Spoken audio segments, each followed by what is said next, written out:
Hello all, this is the Owl, and as promised, today we'll be doing more theories regarding Maiden Abyss. Or I guess, one theory.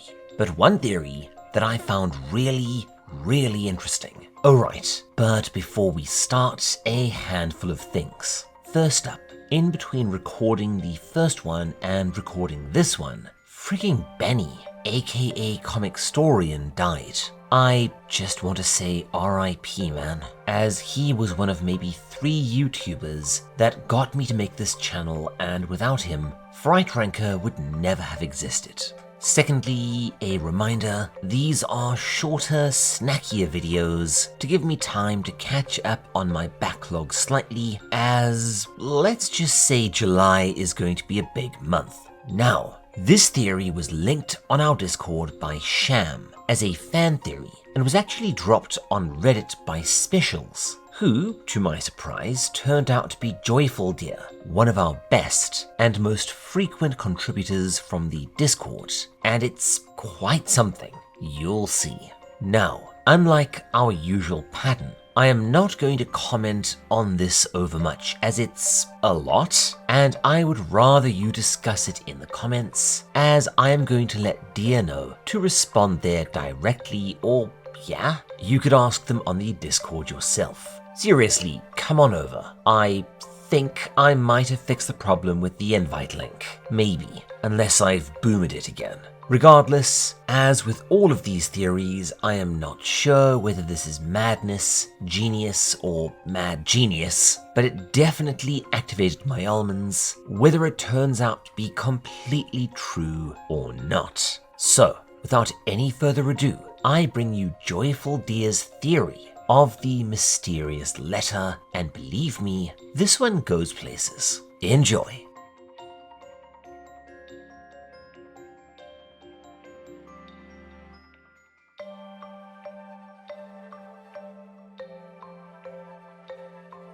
That's right, I'm back at it again, with the theory nobody asked for, but I'm going to give you anyway. The mysterious letter theory, no details held back. So, what is the idea behind the theory? Simply that the letter that Rico takes at the beginning of the story is made out of skin. Yes, this is what I was referring to in the last video. Somebody cut off part of their skin and sent it to the top of the abyss in Liza's envelope. But wait, how can we say with certainty that this letter is made out of skin? Well, there is enough detail in the story to allow us to establish that. There is also enough detail in the story to make a profile of the sender and use it to identify the individual, which I will explain, but first, let's explain the skin part. Thankfully, Orzin gives us the first 2 details, and we can use these to establish that the letter is skin. Number 1, the material the letter is made out of is not paper, but an unknown relic. And 2, Orzin cannot destroy the letter, despite her being the strongest character in the series. There are also a few other details that we can see by just looking at the letter. The letter has burnt edges, and a rune from the messages has been cut, letting us know that this belonged to a larger relic. Number 4, even though the letter is not made out of paper, the material that it is made out of can be used as paper. So, we are looking for a relic that, 1, is big enough for a small piece to be cut off. 2, Orzin can't destroy it. 3, while indestructible, you can potentially write a letter on it. And 4, skin can be used as paper. That's right, the skin from a true resident is the closest match to the criteria we are looking for. Now, you don't have to take my word for it. You can make your own criteria or use the same criteria and examine each relic we have seen so far closely. But if you take the time to do that, you will arrive to the same conclusion. Oh boy, it's that panel. Go gadget sensor block. But wait, if the letter is made out of skin from an indestructible individual like Reg, how was it removed and made into a letter?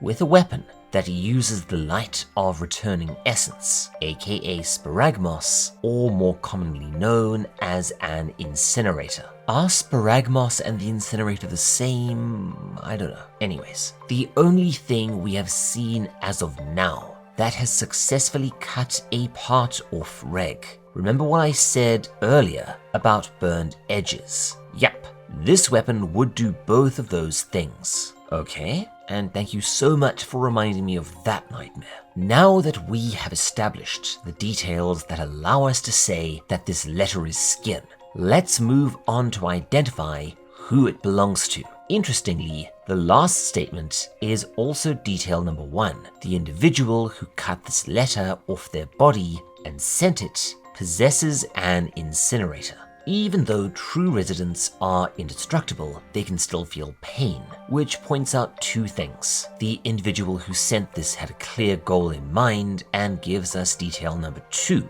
This individual is willing to endure pain if it meant it would help them achieve the goals set in their mind. Orzen also gives us detail number 3, which is the sender had bad penmanship. Orzen also gives us detail number 4, which is the sender knows ancient netherglyphs. Since we have established the details that allow us to say this letter is skin, maybe we can use any physical details in the letter to match it to an individual, which leads us to detail number 5, which is the line that was cut from the message is of another width, suggesting it was not part of the message and it was there prior to the skin being cut off. Yes, we have bumped up against this idea in other theory videos. This one just kind of summarizes it really nicely. Now, we have 5 details to make a profile out of the individual who sent this letter in Liza's envelope up to the top of the abyss. While there are a few more, let's concentrate on these 5 first. Let's match our details to our individual, shall we? Right off the bat, we are looking at the individual right now. It is Rico. Yes, really, I mean that. Just look closely. Number 1, she has access to an individual who has an incinerator. 4, she also reads the letter without help or a guide and translates it alone, meaning that she also knows ancient netherglyphs. Number 2, an individual who is willing to endure pain if it meant it would help them achieve their goals they have set in their minds. Number 3, an individual who has bad penmanship, and he's saying that she would be made clumsy due to the prosthesis she uses on her hand. Number 5, an individual who has a detail on their skin that matches the detail on the letter. Wow, right. The similarities are already uncanny as it is. I just told you the mysterious letter is skin, and not only that it belongs to Rico herself. But wait, I also said the letter was indestructible and could potentially belong to a true resident, which would invalidate the idea that Rico is the sender, except it doesn't. And yes, this is where it gets weird.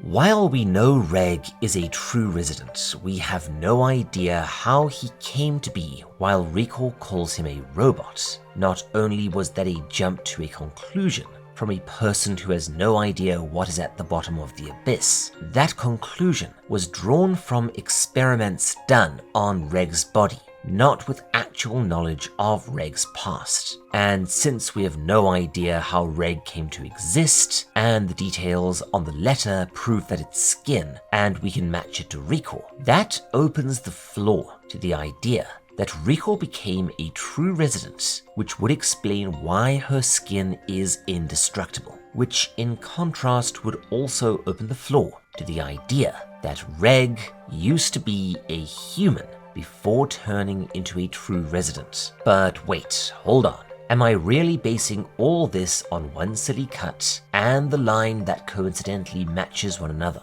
The answer is no. There's one last crucial detail that helps us establish this letter is a piece of skin that belongs to Rico's face. There is also a hole in the area of the letter opposite to the line that was cut, which mirrors the scar, and a glasses combination found on Recore, which is already pretty unique, and you're not going to find many, if any, characters that match the same details in the letter, plus fulfilling the requirements for the profile we made to identify the sender. But how would Recore's glasses cut a hole into her face? Oh, this is pretty good. The sender is wearing a set of glasses that would cut holes into their skin if they wore it, as evidenced by the Grade 1 relic, Ghost Seek, which is a set of glasses which have prongs that would cut into the person who wears it. So what? Why would Recore ever wear those glasses? The answer is she gets headaches anytime she tries to look at things without glasses. If she were ever to lose them, or her glasses were to break, or she was in a situation where she did not have access to her glasses, she would get headaches, which would prevent her from being able to think straight, and the team would very likely be forced to stop descending to find a way to alleviate her headaches. And seeing as they are in the abyss, finding the artifact Ghost Seek is not out of the question.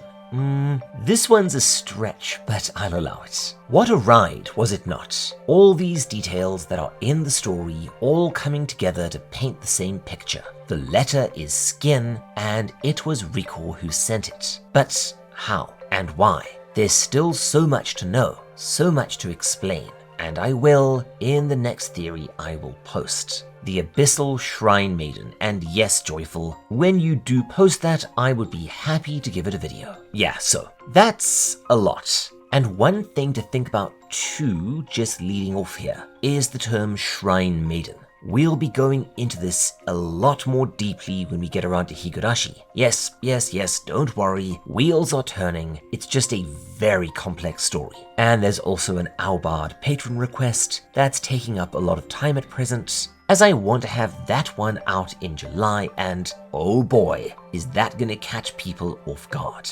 Long story short, Shrine Maidens are young girls, or I guess university age, but not as commonly, that do all kinds of ceremonial or magic rituals in Japan. They're kind of a big deal in Shintoism, which means they're a huge deal out in the country. As to how this pertains to Maiden Abyss is, we'll see, but I suspect that it's going to turn out to be Recore 2, as Liza is, by definition, not a maiden, and probably a villain, or some sort of weird time clone future version of Recore, a la that depressing Buzz Lightyear movie. But we will see. Anyways, before we finish, I just want to say a huge thanks, as always, to my amazing patrons, without whom there is no way Mrs. Owl and I could keep on doing this. Cheddar, Crazy, Question Man 6, Hunting for R2D2, Inukia Koji, Cal Core, Opinion Custard, Philip Campbell, Piece of Yeast, Ranger Danger, Rose Montgomery, Wargle, The Empress, Camoleon, Cheshire Quill, Endymion, Aaron Arnold, Fluffy Burb, Jake Ramsey, Lance Goebel, Rafferty, Simone, and Squid. I also want to say an extra special thanks to our two Aubard patrons, Jathis and Polite Crow. That is so generous. I am genuinely floored. If you also want to help support this channel and get your name in the credits, plus all sorts of cool patron extras like early videos, unique videos, Discord perks, a thing coming in Halloween, that should put a smile on your dials. Why not head on over to our Patreon? Otherwise, if you do want something a bit different, why not go and request an art commission from the amazingly talented Mrs. Owl? She did the avatars that I use on this channel, and a ton of other assets, and I can promise you, you will not find this quality at this price elsewhere. All details, as always, are in the description. Otherwise, take care, my friends, and I will see you next time. This is the Owl, signing off.